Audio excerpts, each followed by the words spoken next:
Varicose veins కి సరైన చికిత్స కోసం సంప్రదించండి ఎవిస్ హాస్పిటల్. నమస్తే రమగారు. నమస్తే జయ. రమగారు, ఒక మంచి కథ చెప్పండి. మంచి అనగానే రోజు చెప్పే మంచి కాదా అని అడగొద్దు, రోజు చెప్పే మంచియే, దానికి ఇంకొక మంచిని యాడ్ చేయండి. ఒక మంచి సందమామ కథ చెప్దాం. రైట్. మామూలుగా ఈ పల్లెటూళ్ళల్లో హరికథలు అవి చెప్తారు. హరిక అయితే ఓ రామాపురం ఊళ్ళో, రామాపురం వద్దు, ఈసారి ఏం చేద్దాం, కృష్ణాపురం పెడదాం. అయినా కూడా బాధేనండి. ఎప్పుడు రాముడు కృష్ణుడు సోముడు వీళ్ళేనా అని అడుగుతున్నారు. కానీ కాదు రమ్మగారు, పేర్లు తెలియాలి. రాముడు కృష్ణుడు ఇవే పెడదామండి మనం. సరే, కృష్ణాపురంలో పెడదాం. అయితే ఒక కృష్ణాపురం ఊళ్ళో ఒక హరికథ చెప్పారు ఒక దాసుగారు. ఈ హరికథ చెప్పే దాసుగారు ఏం చెప్పారంటే, ఆడవాళ్ళు కడు తెలివైన వాళ్ళు, ఆడవాళ్ళ తెలివి అంతా ఇంత కాదు అని చెప్పారు. చెప్పేసరికల్లా కొంతమంది అడిగారు, ఆడవాళ్ళు ఏం తెలివిగల వాళ్ళండి, ఆడవాళ్ళకి ఏం తెలివితేటలు ఉండవు, ఏముండవు, ఆడవాళ్ళు చాలా తెలివి తక్కువ వాళ్ళండి అంటే, భలే వాళ్ళు నాయన, ఆడవాళ్ళు తెలివి తక్కువ వాళ్ళు కాదు, ఆడవాళ్ళకి ఏం లేదు, జస్ట్ కొద్దిగా 4 అక్షర ముక్కలు చెప్పి కొద్దిగా చదువు నేర్పిస్తే ఆడవాళ్ళు అంత తెలివిగల వాళ్ళు ఇంకెవరు లేరు, మగవాళ్ళకి వాళ్ళు వశం కాదు, వీళ్ళు పని చేయడానికే తప్పిస్తే తెలివితేటల్లో ఆడవాళ్ళని బీట్ చేయలేరు ఎవరు అంటే. అయితే ఆ ఊరు కరణం గారు వింటున్నారు కథ అంతా. సరే, చాలా బాగుంది, కథ అయిపోయింది. స్త్రీలు బహు తెలివైన వాళ్ళు అని హరిదాస్ గారు చెప్పారు. వినటానికి ఎంత బాగుందో. అక్కడి నుంచి ఏమైంది, ఆయన హరిదాస్ గారు స్టేజ్ దిగి వచ్చాడు. పళ్ళెంలో అందరూ 10 అప్పట్లో ఉంది 10 పైసలు 20 పైసలు పావలాలు 10 రూపాయలు వేసేవాళ్ళు. కరణం గారే కథ చెప్పించారు, బాగా వేస్తారనుకుంటే ఆయన ఒక చల్లని చిలుకాని తెచ్చి హరిదాస్ గారి పళ్ళెంలో పెట్టారు. వారికి నచ్చలేదు, ఆయనకు నచ్చలేదు. సరే, అక్కడి నుంచి హరిదాస్ గారు తెల్లబోయి, అదేంటండి అయ్యగారు, మీరేదో పెద్దగా ఘనంగా సన్మానం చేస్తారనుకుంటే ఇట్ట పెట్టారు, పరువు పోయింది అన్నట్టు. ఆయన పరువు బాగలేదు, నువ్వు కనుక ఈ వాక్యం చెప్పకుండా ఉంటే ఖచ్చితంగా నీకు పెద్ద బహుమానమే ముట్టేది. ఈ తెలివి తక్కువ ఆడవాళ్లతో నేను పడే అవస్థలు నీకు తెలీదు, నీకు అర్థం కాదు, నేను చెప్తాను మా ఆవిడ సంగతి విందుగాని నువ్వు అని చెప్పారు. ఏమిటంటే, ఈ కరణం గారి భార్యమని, కరణం గారు చాలా తెలివైన వాడు. అంటే కరణాలంటే జనరల్గా తెలివిగల వాళ్ళు అని చెప్పుకునే వాళ్ళు పాతకాలంలో, అవునో కాదో, ఎందుకంటే వాళ్ళు గ్రామపు లెక్కలన్నీ వాళ్లే చూడాలి కాబట్టి తెలివిగా ఉండాల్సిన ఆవశ్యకత ఉండేది పాపం వాళ్ళకి. అయితే ఈ కరణం గారి భార్య పేరు అచ్చమ్మ గారు. అచ్చమ్మ పాపం ఆవిడ తెలివి తక్కువది, ఆవిడ ఒక అమాయకపు అదొక ధోరణి మనిషి అనమాట. ఆవిడకి వంట తంట పని పాట అన్నీ వచ్చు, కొన్ని తెలియవు, కొన్ని అర్థం కావు. అయితే ఏమైంది, ఓ రోజు కరణం గారు పొరుగురు వెళ్ళారట. ఈవిడ బాకెట్లో చిక్కుడుకాయలు కోసుకుంటోంది. ఒకళ్ళు ఎవరో రోడ్డు మీద పోతూ పలకరించారు, ఏమమ్మా కరణం గారు లేరా, ఏదో అడిగారు. ఏమమ్మా మీకు పిల్లలు లేరా అని అడిగాడు. అడిగితే ఈవిడికి ఆలోచించింది, మాకు పిల్లలు ఉన్నారా లేదా, లేకుండా ఎందుకుంటారు, ఊళ్ళో అందరికీ లేరు పిల్లలు, మాకు ఉంటారని తలకాయ చెప్పింది. తర్వాత అనుకుంది, పిల్లలు ఉన్నారో లేదో మా ఆయన్ని అడిగి తెలుసుకోవాలని అనుకుంది. ఆవిడ తెలియదు. అక్కడి నుంచి ఏమైంది, చీకటి పడ్డాక బాగా చీకటి పడిపోయింది. ఆ రోజుల్లో ఏంటంటే సాయంత్రం 6 అయ్యేసరికల్లా భోజనాలు చేసేవాళ్ళు, గూట్లో దీపం నోట్లో ముద్ద పద్ధతిగా ఉండేవాళ్ళు. మీరు ఇదివరకు విన్నారు, తెలుసు కదా. సరే, ఏమైంది, కరణం గారు 7 దాటి 7:30 7:30 అయిపోయింది. పొద్దున్న ఎప్పుడో 9 గంటలకి తిన్న అన్నం ఆయన కరకరకరమని ఆకలి వేసేస్తోంది. ఊళ్ళో పైగా అప్పుడు బస్సులా లారీలా ఏమీ లేవు, కాలినడకని తిరగాలి ఊళ్ళ సర్వే చేయటం అంటే అంతా నడకే. నడిచి అలసిపోయి ఉన్నాడు, ఆయనకి ప్రాణం పోతోంది ఆకలికి. సరే, ఏమేమి వంట చేసావా అన్నాడు లోపల రాగానే. చేశానండి, మిమ్మల్ని ఒకటి అడగాలండి అందుట. అంటే తర్వాత అడుగుదామని ముందు నీళ్ళు పోసుకుంటా వడ్డిచ్చేసేయి, ఆకలి వేసేస్తుంది నాకు అన్నాడు. 7:30 8 కూడా అయిపోయింది, చీకటి పడిపోయి ఆకలి వేసేస్తుంది ఆయనకి, నిద్ర వచ్చేస్తుంది, ఆకలి వేస్తుంది. ఆయన ఒక చెంబు అట్లా నువ్వు దగ్గర దిమ్మరించుకుని వచ్చేసరికల్లా ఈవిడ కంచం పెట్టింది, కూర పప్పు వేసి సిద్ధంగా కూర్చుని ఏమడిగింది, ఏమండి మనకు పిల్లలు ఉన్నారా. ఆయనకి అసలే ప్రాణం పోతుంటే పొద్దునుంచి ఆకలిగా ఉన్నవాడికి ఎలా ఉంటుంది, 2 ముద్దలు గబగబా నోట్లో వేసుకుంటూ అన్నాడు. ఏమండి ఆడపిల్లలా మగపిల్లలా అండి అని. సరే, విసుగు పుట్టింది ఆయనకి. తల్లి ఎవరో ఒకళ్ళు ఉన్నారు, కాదండి ఆడపిల్లనా మగపిల్లనా చెప్పండి అంత అనేసరికి ఆడపిల్లలేవే అన్నాడు. లేదని చెప్తే పోను, చెప్పలేదు ఆయన. పిల్లకి పెళ్ళయిందా మన పిల్లకి అడిగింది. సరే, పిల్లకి పెళ్ళయింది అన్నాడు. ఎవరి అబ్బాయికి ఇచ్చాం మనం, తర్వాత ప్రశ్న కూడా వచ్చేసింది, ఎవరి అబ్బాయికి ఇచ్చారు వీళ్ళ పిల్లని.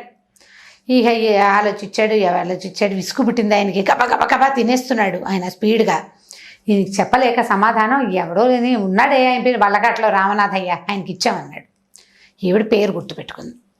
మర్చిపోతానని వంటింటి గట్టు మీద కుంపట్లో బొగ్గులు ఉంటాయి కదా, బొగ్గుతోటి రాసుకుంది వల్లకాట్లో రామనాథయ్య. ఓహో, రామనాథయ్య అనే పిల్లవాడు వల్లకాటివారు వాళ్ళ ఇంటి పేరు. పాత రోజుల్లో చింతావారు, పేకావారు అలాంటి పేర్లు ఉండేవి, చింతకాయల వాళ్ళు, వంకాయల వాళ్ళు ఉండేవి కదా. సో ఈ వీటితో పాటు వల్లకాటివారు ఇంటి పేరు వల్లకాటి వారి ఇంట్లో ఇచ్చాం. వల్లకాటి రామనాథయ్య అనేవాడు, మా రామనాథం అనేవాడు మన అల్లుడు. సరే బాగుంది.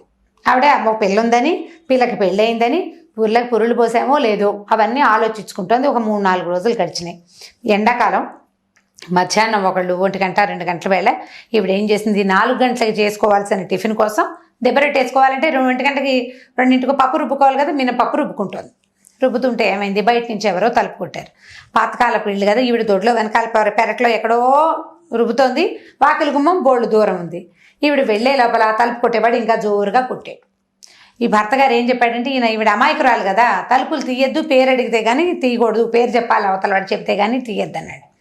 ఈవిడ అక్కడి నుంచి ఎవరో చెప్పండి, ఎవరినైనా మీ పేరేమిటి అని అడిగింది. ఆ దూరంగా ఉన్నవాడికి వాడు ఏదో చెప్పాడు, ఈవిడికి వినపడ అంది. నీ పేరేమిటి అంది. మళ్ళీ వాడు ఏదో చెప్పాడు, అంది. కాసి 4-5 వాక్యాలు గడిచాక వాడు గట్టిగా విసుకుని, ఎవరో లేవమ్మా వల్లకాట్లో రామనాథయ్య మంచినీళ్ళు ఇవ్వు ముందు అన్నాడు. అనేసరికి వల్లకాట్లో రామనాథం మాత్రం వినపడింది ఈవిడికి. అయ్యో బాబోయ్, మా అల్లుడు వచ్చేసాడు, ఇంకేముందని గబగబా ఈవిడ పరిగెత్తుకుంటూ ఈ పప్పు చేయి కడిగేసుకుంది, పప్పు రుబ్బుకుంటుంది కదా, కడిగేసుకుంది. చెంగు చేతులు తుడుచుకుంటూ గబగబా వెళ్ళి తప్పు తీసి, నాయన నువ్వేనా మా అల్లుడివి, రా నాయన లోపలికింది. ఈయన మంచినీళ్ళు ఇవ్వకుండా ఈవిడేంటో వెర్రెక్కినట్టు మాట్లాడుతుందని ఆయనకు అర్థం కాలేదు. వచ్చిన వాడికి అక్కడి నుంచి లోపలికి రాంది, గబగబా చెంబుతో మంచినీళ్ళు పట్టుకొచ్చి ఇచ్చింది. అమ్మయ్య మంచినీళ్ళు తెచ్చింది చాలని అది మంచినీళ్ళు తాగంగానే నాయన కూర్చొని పడకొచ్చి జరిపింది. కూర్చోమంటోంది ఏమిట్రా, సరే ఇంత ఎండగా ఉంది, ఎండలో బయటికి వెళ్ళటం ఎందుకు, కూర్చోమంటోంది కదా అని చెప్పి కూర్చున్నాడు. విసనకర్ర తెచ్చి చేతికిచ్చింది. ఆయన చల్లగా చల్లదేస్తానని కాసిన మంచినీళ్ళు ఇతను తాగాక లోపలికి వెళ్ళి చక్కటి ప్రశస్తమైన మజ్జిగ, ఒక గ్లాసుడి మజ్జిగ పుచ్చుకొచ్చింది. ఆయన మీ ఇంట్లో అందరూ కులాసాగా ఉన్నారంటే, వీటికి ఆవిడ కుశల ప్రశ్నలు ఎందుకు అడుగుతోందో అర్థం కాలేదు. బాగున్నారన్నాడు. అమ్మాయి ఎలా ఉంది, ఎవరమ్మాయి అని ఆలోచించాడు. సరే బాగానే ఉంది అన్నాడు. ఓ నిమిషం అయ్యాక, ఎన్నాళ్ళు అయింది మీ పెళ్ళి, ఎన్నాళ్ళు అయిందో, అసలు రానేలేదు, పిల్లని తీసుకుని రావాలి నాయనా నువ్వు అని. అప్పుడు తట్టింది ఈవిడ ఎవరో అనుకుంటోంది. ఎవరు అనుకుంటోంది కాస్త ఆలోచిస్తే, వల్లకాట్లో రామనాథం అని చెప్పానని, ఆ వల్లకాట్లో రామనాథం అనేవాడు ఎవడో వీళ్ళ చుట్టమో బంధువో అల్లుడో మేనల్లుడో సగం ఏదో ఉందన్నమాట. సరే వీడేమనుకున్నాడు, అటు ఇటు చూస్తే ఇంట్లో పిట్ట పొరుగు ఎవ్వరు లేరు. ఈవిడ ఒక్కతే ఉంది. ఈవిడేమో వెరుబాగులు దానిలాగా కనపడుతోంది. సరే అక్కడి నుంచి అందరూ బాగున్నారండి, మీ అమ్మాయి కూడా వస్తానంది, నేను ఒక్కడే వచ్చాను అన్నాడు. అల్లేసాడు కథ. అక్కడి నుంచి ఏం చేసింది ఈవిడ, సరే ఆ మాట ఏమంటే, మీ అమ్మ నాన్న బాగున్నారా, మీ చుట్టాలు బాగున్నారా, పొలాల పంటలు బాగా పండినాయి నాయన, ఈ 2 అడిగి ఉండండి ఏమైనా చేసుకొస్తానని పప్పు సగం రుబ్బింది కదా, గబగబా కాస్త కుంపటి వెలిగించి అంత నూనె పెట్టి 4 గారెలు వేసి పట్టుకొచ్చేసింది అల్లుడికి. పొద్దున్న చేసిన అల్ల పచ్చడేసి తెచ్చేసింది. శుభ్రంగా వీడు మధ్యాహ్నం పూట 3 గంటలకు వేళ 1:30 2 బావైంది. మధ్యాహ్నాలు టిఫిన్లు చేస్తారు కదా, చక్కగా టిఫిన్ చేసేసాడు. టిఫిన్ చేసిన తర్వాత కాసేపు కూర్చొనైనా మీ మామగారు వస్తారు, చీకటి పడిపోయేసరికి అలా వచ్చేస్తారు, కూర్చోమంది.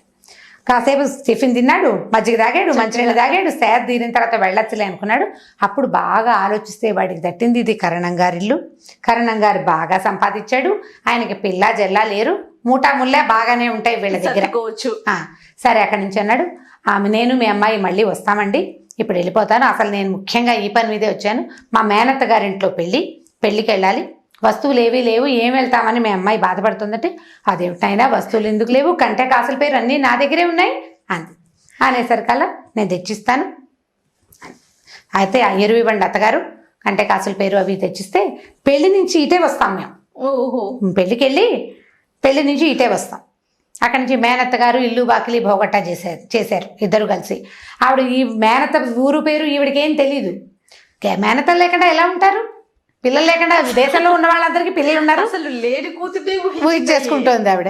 సరే అక్కడి నుంచి ఏం చేసింది, మీ మేనత్త వాళ్ళ కూతురు ఏ పిల్లాడి ఏ ఊరు కంఠం ఎంత ఇస్తున్నారు లాంటివి కూడా కనుక్కుంది. సంభాషణ నెరుపుతుంటే వీడు పైవాడేమోనని తెలియలే ఆవిడకి, ఇంకా ఇమర్స్ అయిపోయింది అనమాట. అక్కడి నుంచి ఏం చేసింది, వస్తువులు తేవడానికి వెళ్ళింది. 1-2 పట్టు చీరలు కూడా ఇవ్వండి అత్తగారు, పంచి చీరలేందే బంగారు వస్తువులు కనపడవసమండి అన్నాడు. సరే అది బాగుందని ఆవిడ 4 చక్కటి పట్టు చీరలు, అక్కడి నుంచి కంటే కాసుల పేరు, వంకీలు, వడ్డాణం. కంటంటే మెళ్ళో వేసుకునేది, గట్టిగా ఉంటుంది, రౌండ్గా ఉండి ఒక ఎలా అంటే రింగ్ లాగా ఉంటుంది కంటెంట్. కంటే కాసుల పేరు కాంబినేషన్. ఆ రౌండ్ ఇట్లా మెడ మీద ఇట్లా గుండ్రంగా ఉంటుంది, కాసుల పేరు కిందకు వస్తుంది అనమాట. ఇవి 2 వడ్డాణము, మళ్ళీ అక్కడి నుంచి వంకీలు, గాజులు అవి పట్టుకొచ్చి ఇచ్చింది. ఒక 3 పట్టు చీరలో 4 పట్టు చీరలో పట్టుకొచ్చింది. సరే ఓ చిన్న గుడ్డ ఇవ్వండి అని అన్ని మూట కట్టుకుని తీసుకున్నాడు. శుక్రవారం పొద్దునే పెళ్ళండి, పెళ్లి నుంచి భోజనాలు చేసేసి మీరు వంట ప్రయత్నం అది చేయబాకండి. సాయంకాలం అన్నం తిని ఇక్కడే వెళ్తాము, చీకటి పడే వేళకి వచ్చేస్తాము. రాత్రికి అన్నం తిని గూడుబండిలో ఇంటికి వెళ్ళిపోతాం. అంటే మా ఊరు వెళ్ళిపోతాం. అంటే ఎందుకునైనా మేము ఇంటికి వెళ్తాము, రాత్రికి ఇక్కడ పడుకుని శుక్రవారం పూట పిల్లని ఎట్లా పంపిస్తాం, పెళ్లి కంటే నువ్వు తీసుకెళ్తావు కానీ శనివారం పొద్దున్నే చక్కగా ఫలహారం చేసి ఇంటికి వెళ్తురు కానీ సరేనన్నాడు. అయిందా? సరే, మీ అమ్మాయి కులాసాగా ఉందంటే అమ్మాయి లక్షణంగా ఉందండి, ఎంతో బాగుంది, మీకోసమే అడుగుతోంది, రేపు అసలు చూడాలంటోంది. కానీ నేను ఇవాళ వస్తువులు అరుగు తీసుకోవడానికి వచ్చాను కానీ లేకపోతే మేము కూడా నేను పెళ్లి నుంచే వద్దాం అనుకున్నాను అని చెప్పాడు. ఆవిడ ప్రగాఢంగా నమ్మేసింది. దారిలో తినడానికి ఇంకో 2 గారె ముక్కలు ప్యాక్ చేసి పంపించింది అల్లుడు గారు. అల్లుడు వెళ్ళిపోయాడు. చీకటి పడ్డాక భర్త వచ్చాడు. ఆయన లోపల రాగానే మన అమ్మాయి కులాసా ఏంటండి అని. ఎవరమ్మాయి అన్నాడు భర్త. మన అమ్మాయేనండి అని. మన అమ్మాయి, మనకాక అమ్మాయిలు ఎక్కడ ఉన్నారంటే అదేమిటి లక్షణంగా అమ్మాయి అంటే ఇలా పిచ్చి మాటలు మాట్లాడతారు. అసురు సంధ్య వేళ అల్లుడు వచ్చాడు, గారెలు తిన్నాడు, పాపం పిల్ల పెళ్ళికి వెళ్ళాలట, దాని దగ్గర వస్తువులు లేవు, అలా ఇవ్వకుండా అన్నీ మన ఇంట్లోనే పెట్టుకున్నాం, మనం ఏమిటండి మరీ విడ్డూరంగాను, దాని వస్తువులు దానికి ఇవ్వద్దు పిల్లకి, అందుకని ఎరువేట తర్వాత ఇస్తానన్నాడు. శుక్రవారం ఎరువేనండి, మరి మీరు మీ వస్తువులు మాకెందుకన్నాడు, బంగారు కొండండి మా నల్లుడు, ఎక్కడైనా మనకు ఒకతే పిల్ల ఉంది, అసలు వాడని పట్టు చక్కపోవచ్చు, పట్టుకెళ్ళటం లేదు, ఎరువే అడిగాడు. 4 రోజులు ఉంచుకుని పెళ్లికి పెట్టుకున్నాక శుక్రవారం నాడు పట్టుకొచ్చి ఇచ్చేస్తాడు.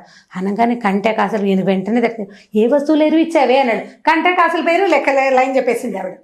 ఇంకేమి ఇచ్చామంటే పట్టు చీరలు ఇచ్చాను, గారెలు వేసి పెట్టాను. ఎవడే వాడని వల్లకట్లో రామనాథం అండి మనకు.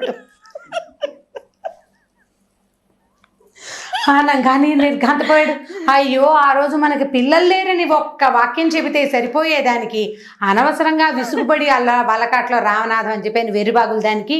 వాడెవడో ఈ మాట విన్నాడో ఇదే అందించిందో దీని తెలివితేటలు ఎక్కువైపోయి వాడు కాస్త వచ్చి కొట్టుపోయాడు. ఇంకేముందని ఓర్మని నెత్తిమీ చేతులు పెట్టుకుని ఏడవడం మొదలెట్టాడు. కారణం కాదు, ఇన్నేళ్ళు సంపాదించింది మొత్తం మూట వల్ల పోయింది, బంగారు వస్తువులన్నీ ఇచ్చేసింది ఆవిడ.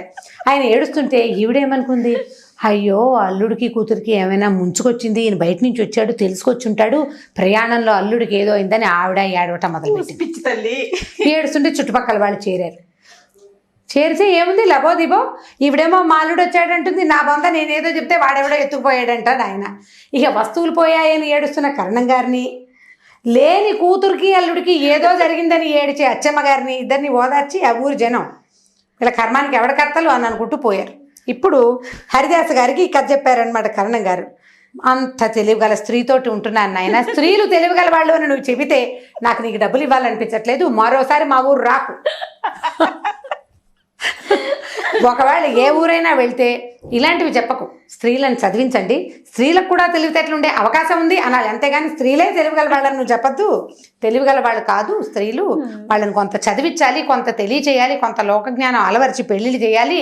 ఈ 7 ఏళ్ల 3 ఏళ్ల పిల్లలకి పెళ్లిళ్ళు చేశాక వాళ్ళని మా నెత్తి మీద పడేస్తారని ఆయన తిట్టి హరిదాస్కి ఏమీ ఇవ్వకుండా పంపించేశారు.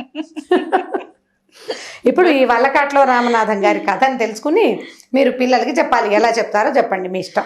ఎంత బాగుందో రమ్మగారు, స్టార్టింగ్ నుంచి నవ్వుతుండే నాకు కళ్ళల్లో నీళ్ళు కూడా వచ్చేస్తున్నాయి. అద్భుతంగా ఉంది స్టోరీ. తెలివైన వాళ్ళకి ఉంటారు, ఇప్పుడు కూడా ఉన్నారంటారు రమ్మగారు. ఎందుకంటే ఇప్పుడు ఇది సందర్భం కాదు కానీ ఈ మాట చెప్తాను. రైస్ పుల్లింగ్ నేను నమ్మట్లా జనం.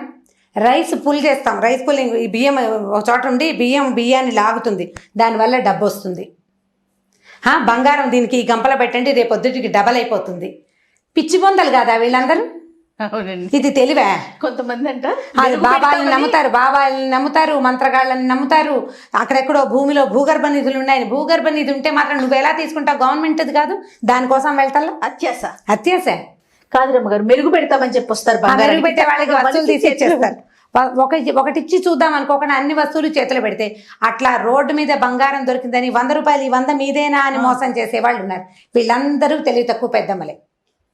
ఇప్పుడు ఆవిడది మరీ తెలివి తక్కువ అనుకో, ఇప్పటికీ ఉన్నారు తెలివి తక్కువ పెద్దమ్మలు. మీరు ఎంతమందిని నమ్మి మోసపోవట్లేదు? ఫేస్బుక్లో ఫ్రెండ్షిప్లు చేసి మోసపోయి డబ్బులు లక్షలు ఇచ్చేసేవాళ్ళు కొంతమంది, ప్రాణాలకి మీదకి తెచ్చుకుంటున్న వాళ్ళు కొంతమంది. ఏం తెలివి? ఏది తెలివి లేదు. తెలివి లేవు. స్నేహాలు చేసి ఫ్రెండ్షిప్లతోటి ఒకటితోటి ఫ్రెండ్షిప్ చేస్తే వాడు తన ఫ్రెండ్స్ 3 4 ఆడపిల్లల్ని పనిచేసి సర్వనాశనం చేసేసే వాళ్ళు ఉన్నారు. మీకు ఏవి తెలివితేటలు? ఇప్పుడు మోసగింపబడుతున్న వాళ్ళలో ఆడవాళ్ళు మగవాళ్ళు కూడా ఉన్నారు లోకంలో. ఇప్పుడు కనపడుతుంది, రోజు పేపర్ చూస్తామా, కొంతమంది అమ్మాయిలు మోసపోయినట్టు, కొంతమంది మగవాళ్ళు మోసపోయినట్టు కనపడుతున్నాం. మెజారిటీ ఆడవాళ్ళదే. అవును, మెజారిటీ ఆడవాళ్ళదే. వీళ్ళ మూర్ఖత్వం, వీళ్ళ తెలివి తక్కువతనంతో ప్రత్యేకమైన విషయాలు, అనవసరమైన విషయాలకి ఎక్కువ ఇంపార్టెన్స్ ఇచ్చి ప్రాణాల మీదకి తెచ్చుకుంటారు. అక్కర్లేని జీవితాన్ని స్నేహాలు నాశనం చేసుకుంటారు. అక్కర్లేని స్నేహాలు, అనవసరమైన ప్రయత్నాలు. వాడెవడో ఫేస్బుక్లో ఫ్రెండ్ ముక్కు మొహం తెలియని వాడిని నువ్వు ఎలా నమ్ముతావు? నువ్వు పక్కింటి వాళ్ళతోటి కూడా మాట్లాడవే. వరుసలు కూడా చూసుకోవట్లేదు రమ్మగారు. వరుసలు కూడా చూసుకోవట్లే. కజిన్స్ తోటి ఫ్రెండ్షిప్ చేయటం. పైగా ఈ రోజుల్లో ఏమిటి, నన్ను జడ్జి చేయకూడదు అనేది ఒక మాట. రెండోది మనసే ఇంపార్టెంట్. మనసే ఇంపార్టెంట్. బుద్ధి కాదా ఇంపార్టెంట్? మనసు కాదు, బుద్ధి ఇంపార్టెంట్. అసలు దీనికి ఈ ఇంపార్టెన్స్ ఇవ్వాలా వద్దా అనేది ఆలోచించకుండా తెలివి తక్కువగానే చేస్తున్నారు. ఇప్పటికీ ఆడవాళ్ళు తెలివి తక్కువగానే ఉన్నారు. మారాల్సిన అవసరం అయితే ఉంది. అసలు లేటెస్ట్ పిల్లల్లో మరీ ఉంది జయ. ఇంత చదువుకుంటున్నారు, తెగ చదివేస్తున్నారు అమ్మాయిలు, అయినా కూడా పప్పులో కాలేస్తున్నారు. చాలా మూర్ఖంగా, అంటే అది మీరు అన్నట్లుగా బిహేవ్. తెలివి తక్కువ పనులు, చెయ్యకూడని పనులు, అక్కర్లేని మాటలు, ఇద్దరితో ముగ్గురుతోటి ఎట్ ఏ టైం స్నేహాలు చేసి ముగ్గురిని మెయింటైన్ చేయాలనుకోవటాలు, పప్పులో కాలేయటాలు, అనవసరంగా పెద్దవాళ్లతోటి స్నేహాలు, ఈడుకు మించిన వ్యవహారాలు, అన్నీ తప్పులే. ఇవన్నీ హెచ్చుగా ఆడపిల్లల్లోనే కనపడుతున్నాయి. ఇప్పుడు మీరంతా నా మీద యుద్ధానికి రావద్దు. పేపర్లో ఉన్న సెన్సెస్ని బట్టే చెప్తున్నా. ఎగ్జాక్ట్లీ రమ్మగారు. న్యూస్ పేపర్ చూస్తామా, మోసపోయిన మగవాళ్ళ కథలు కనపడతాయి. అవి 4 ఉంటే ఇవి 10 ఉంటున్నాయి. ఎందుకు అంత తెలివి తక్కువగా ఉంటున్నాను? విపరీత ధోరణులండి. మీరు అన్నట్లుగా వయసుకు మించిన స్నేహాలు, బంధాలు కానీ అనుబంధం, అసలు మంచి చెడు ఏమి అమ్మా నాన్న కంటే ప్రపంచం అంతా ఇంపార్టెంట్ గా కనపడుతుంది. అదొక ప్రాబ్లం. అమ్మా నాన్న ఇంపార్టెంట్ గా కనిపించారు. వీళ్ళన్నిటికీ నీకు అడ్డుకట్ట కడతారు. నిజం, అన్నిటికీ ఆపుతారు. అమ్మ ప్రతిదీ వద్దంటుంది, నాన్న అన్ని కంట్రోల్ చేస్తాడు. కానీ నీకు అన్నం నీళ్ళు ఎక్కడి నుంచి వస్తున్నాయి? నీ ఫ్రెండ్స్ ఎవరు ఇవ్వరు కదా. ఫ్రెండ్స్ ఇవ్వరు. నువ్వు ఫ్రెండ్షిప్ చేసే వాళ్ళలో ఎవడు నీకు తెల్లారలేస్తే అన్నం పెట్టాడు, నేను నిద్ర లేపడు. వీళ్ళే కదా చేస్తారు. అది తెలుసుకుని చావకుండా తెలివితేటలు లేవు చేయ. ఇంకా బాగా తెలివిగా లేరా ఆడవాళ్ళనే అనిపిస్తుంది. ఆలోచించి చూడండి. డెఫినెట్గా రమ్మగారు. Thank you. మంచిగా నవ్వించారు, మంచి ఆలోచింప చేసే మాటలను కూడా చెప్పారు. చాలా బాగుంది రమ్మగారు. ఇంకొక వీడియోలో మళ్ళీ కలుద్దాం. తప్పకండి. ఇక ఈ వీడియో కనుక మీకు నచ్చినట్లయితే లైక్ చేయండి, షేర్ చేయండి. మరిన్ని వీడియోస్ కోసం మా ఛానల్ని సబ్స్క్రైబ్ చేసుకోండి.